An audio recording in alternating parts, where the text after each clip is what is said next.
Como trabalharam para juntar aquele feno? Mas valeu o esforço, pois a colheita deu resultado bem melhor do que esperavam. Por vezes, a tarefa foi dura. Os implementos destinavam-se ao uso de humanos, e foi de enorme desvantagem o fato de nenhum bicho poder utilizar ferramentas que exigissem a posição em pé sobre as patas traseiras. Mas os porcos eram tão imaginosos que conseguiam contornar as dificuldades. Os cavalos conheciam cada palmo do terreno e, na realidade, sabiam ceifar e raspar muito melhor do que Jones e os empregados. Os porcos não trabalhavam propriamente, mas dirigiam e supervisionavam o trabalho dos outros. Donos de conhecimentos maiores, era natural que assumissem a liderança. Sansão e Quitéria atrelavam-se à ceifadeira ou à grade. Naturalmente, não havia mais necessidade de freios e rédeas. E andavam pelo campo para lá e para cá, com um porco atrás, gritando: "Eia, camarada!" ou "A volta agora, camarada!", conforme o caso. E cada animal, até o mais modesto, labutou para colher e juntar o feno. Até os patos e as galinhas ciscavam o dia inteiro sob o sol, carregando no bico pequeninos feixes de feno. Enfim, terminaram a colheita 2 dias antes do tempo que Jones e os peões normalmente levavam. Mas, além disso, foi a maior colheita que jamais se realizara ali. Não houve o mínimo desperdício. As galinhas e os patos, com sua vista penetrante, juntaram até o menor talinho, e nenhum animal na granja furtou sequer uma bocada. Por todo aquele verão, o trabalho da granja andou como um relógio, os bichos felizes como nunca.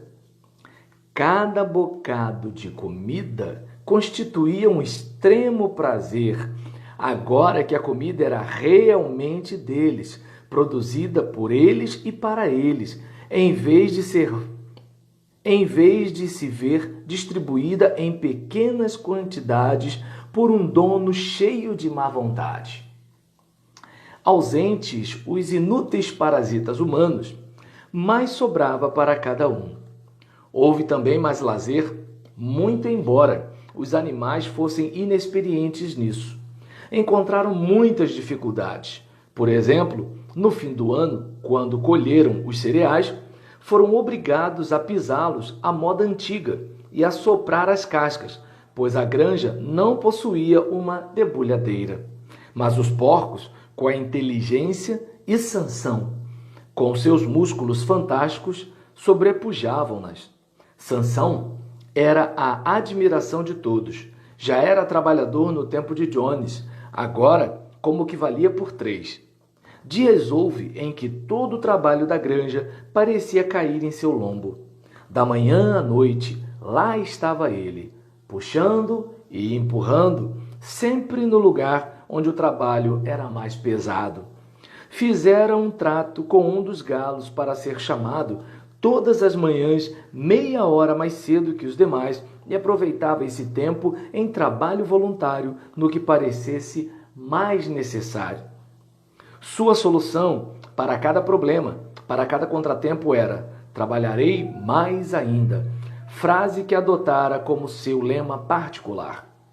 Cada qual trabalhava de acordo com sua capacidade. As galinhas e os patos, por exemplo, economizaram 5 baldes de trigo na colheita, catando grãos extraviados. Ninguém roubava, ninguém resmungava a respeito das rações. A discórdia, as mordidas, o ciúme, coisas normais nos velhos tempos, tinham quase desaparecido. Ninguém se esquivava ao trabalho, ou quase ninguém. É bem verdade que Mimosa não gostava de levantar cedo e costumava abandonar o trabalho antes dos demais, alegando estar com uma pedra encravada no casco. E o comportamento da gata era um tanto estranho. Em seguida, notou-se que ela nunca podia ser encontrada quando havia trabalho por fazer. Desaparecia por várias horas consecutivas e voltava a aparecer à hora das refeições ou à tardinha, após o fim da jornada, como se nada houvesse acontecido. Tinha, porém, desculpas tão boas e ronronava de maneira tão carinhosa que era impossível não crer em suas boas intenções. O velho Benjamim, o burro, nada mudara após a Revolução. Executava sua tarefa da mesma forma obstinadamente lenta com que o fazia nos tempos de Jones. Não se esquivava ao trabalho normal, mas nunca era voluntário para extraordinários. Sobre a Revolução e seus resultados, não emitia opinião. Quando lhe perguntavam se não era mais feliz, agora que Jones havia ido, respondia apenas: os burros vivem muito tempo. Nenhum de vocês jamais viu um burro morto. E os outros tinham de contentar-se com essa obscura resposta. Aos domingos não se trabalhava. A refeição da manhã era 1 hora mais tarde e, depois dela, havia uma cerimônia que se realizava todas as semanas indefectivelmente. Começava com o hasteamento da bandeira. Bola de Neve achara no depósito uma velha toalha verde de mesa e pintara no centro, em branco, um chifre e um casco. Essa era a bandeira que subia ao topo do mastro no pátio da casa todos os domingos pela manhã. O verde da bandeira, explicava Bola de Neve, representava os verdes campos da Inglaterra, ao passo que o chifre e o casco simbolizavam a futura República dos Bichos, cujo advento teria lugar no dia em que o gênero humano, enfim, desaparecesse. Após o hasteamento da bandeira, iam todos ao grande celeiro para assistir a uma Assembleia Geral conhecida como a Reunião. Lá planejavam o trabalho da semana seguinte e debatiam as resoluções. Eram sempre os porcos que propunham resoluções. Os outros bichos aprenderam a votar, mas nunca conseguiram imaginar uma solução por conta própria. Bola de Neve e Napoleão eram os mais ativos nos debates. Notou-se, porém, que os dois nunca estavam de acordo. Qualquer sugestão de um podia contar, na certa, com a oposição do outro. Mesmo quando se resolveu, coisa que em si não podia sofrer objeção de ninguém, que o porteiro situado além do pomar seria reservado para os animais aposentados, houve uma agitada discussão a respeito da idade de aposentadoria para cada classe de animal. A reunião era encerrada sempre com o hino Bichos da Inglaterra e, à tarde, destinava-se à recreação. Os porcos reservaram o depósito de ferramentas para a sede da direção. Ali à noite, estudavam forjaria, carpintaria e outras artes necessárias em livros trazidos da Casa Grande. Bola de Neve ocupava-se também da organização dos outros bichos através dos chamados comitês de animais. Formou o Comitê da Produção de Ovos para as Galinhas, a Liga das Caudas Limpas para as Vacas, o Comitê de Reeducação dos Camaradas Arredios, cujo objetivo era domesticar os ratos e os coelhos, o Movimento Prolã Mais Branca, que congregava as ovelhas, e outros mais, além da criação de aulas para ensinar a ler e a escrever. De maneira geral, esses projetos foram um fracasso.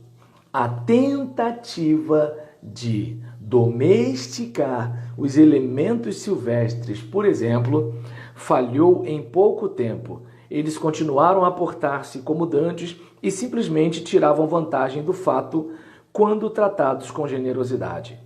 A gata ingressou no Comitê de Reeducação e por algum tempo militou muito ativa. Um dia foi vista sentada num telhado, a doutrinar alguns pardais pousados pouco além do seu alcance. Dizia-lhes que todos os animais agora eram camaradas e qualquer pardal que o desejasse poderia vir pousar na sua mão. Mas os pardais preferiram ficar de longe. As aulas de ler e escrever, pelo contrário, fizeram enorme sucesso. Pelo outono, quase todos os bichos estavam, uns mais, outros menos, alfabetizados. Os porcos já liam e escreviam muito bem. Os cães aprenderam a ler razoavelmente. porém não se interessavam pela leitura de nada além dos 7 mandamentos. Maricota, a cabra, lia um pouco melhor que os cães e costumavam ler para os demais à noite os pedaços de jornal que achava no lixo.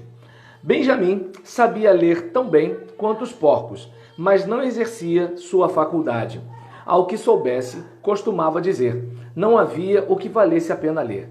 Quitéria aprendeu todo o alfabeto, mas não conseguia juntar as letras. Sansão não foi capaz de ir além da letra D. Riscava na areia com a pata as letras A, B, C, D e ficava olhando com as orelhas murchas, às vezes sacudindo o topete, tentando com todas as suas forças lembrar-se do que vinha depois inutilmente. É verdade que em várias ocasiões aprendeu E, F, G, H, mas ao consegui-lo, descobria sempre que havia esquecido A, B, C e D. Afinal, decidiu contentar-se com as 4 primeiras letras e costumava escrevê-las um par de vezes por dia, a fim de refrescar a memória.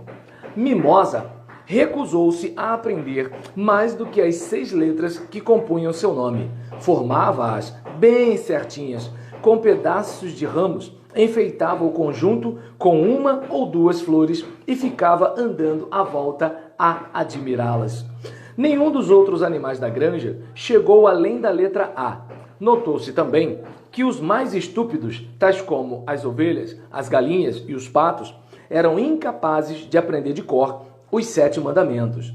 Depois de muito pensar, Bola de Neve declarou que, na verdade, os 7 mandamentos podiam ser condensados numa única máxima que era 4 pernas bom, 2 pernas ruim.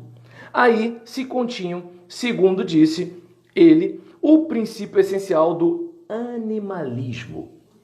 Quem o adotasse firmemente estaria salvo das influências humanas. A princípio, os pássaros fizeram objeções, pois lhes parecia que estavam no caso das 2 pernas. Porém, Bola de Neve provou tal não ser o caso. A asa de uma ave, camaradas, é órgão de propulsão e não de manipulação. Deveria ser vista mais como uma perna. O que distingue o homem é a mão, o instrumento com que perpetra toda a sua maldade. As aves não compreenderam as palavras de Bola de Neve, mas aceitaram a explicação. E os bichos mais modestos dedicaram-se a aprender de cor a nova máxima: 4 pernas bom, 2 pernas ruim, que foi escrita na parede do fundo do celeiro, acima dos 7 mandamentos e em letras bem maiores. Depois que conseguiram decorá-las, as ovelhas tomaram-se de uma enorme predileção por essa máxima e, frequentemente deitadas no pasto, ficavam a balir 4 pernas bom, 2 pernas ruim, durante horas a fio. Napoleão não mostrou interesse algum pelos comitês de Bola de Neve. Dizia que a educação dos jovens era mais importante que qualquer coisa em favor dos adultos. Aconteceu que Lulu e Branca deram cria, logo após a colheita de feno, e a 9 robustos cachorrinhos, tão logo foram desmamados. Napoleão tirou-os de suas mães, dizendo que ele próprio se responsabilizaria por sua educação. Levou-os para um sótão que só podia ser alcançado pela escada do depósito e os manteve em tal reclusão que o resto da fazenda logo se esqueceu de sua existência. O mistério do leite de pronto se esclareceu. Era misturado à comida dos porcos. As maçãs estavam amadurecendo e a grama do pomar cobria-se de frutas derrubadas pelo vento. Os bichos acharam que as frutas seriam distribuídas equitativamente. Certo dia, porém, chegou ordem para que todas as frutas caídas fossem recolhidas e levadas ao depósito das ferramentas para o consumo dos porcos. Alguns bichos murmuraram a respeito, mas foi inútil. Os porcos estavam todos de acordo sobre esse ponto, até mesmo Bola de Neve e Napoleão. Garganta foi enviado aos outros para dar explicações. Camaradas, conclamou, não imaginais, suponho, que nós, os porcos, fazemos isso por espírito de egoísmo e privilégio. Muitos de nós até nem gostamos de leite de maçã. Eu, por exemplo, não gosto. Nosso único objetivo é ingerir essas coisas. Nosso único objetivo ao ingerir essas coisas é preservar a saúde. O leite e a maçã está provado pela ciência, camaradas, contém substâncias absolutamente necessárias à saúde dos porcos. Nós, porcos, somos trabalhadores intelectuais. A organização e a direção desta granja repousa sobre nós. Dia e noite velamos pelo vosso bem-estar. É por vossa causa que bebemos aquele leite e comemos aquelas maçãs. Sabeis o que sucederia se os porcos falhassem em sua missão?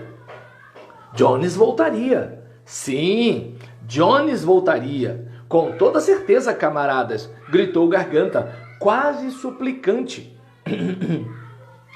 dando pulinhos de um lado para o outro e sacudindo o rabicho. Com toda certeza, não há dentre vós quem queira Jones de volta. Ora, se algo havia sobre o que todos os animais estavam de acordo, era o fato de nenhum desejar a volta de Jones.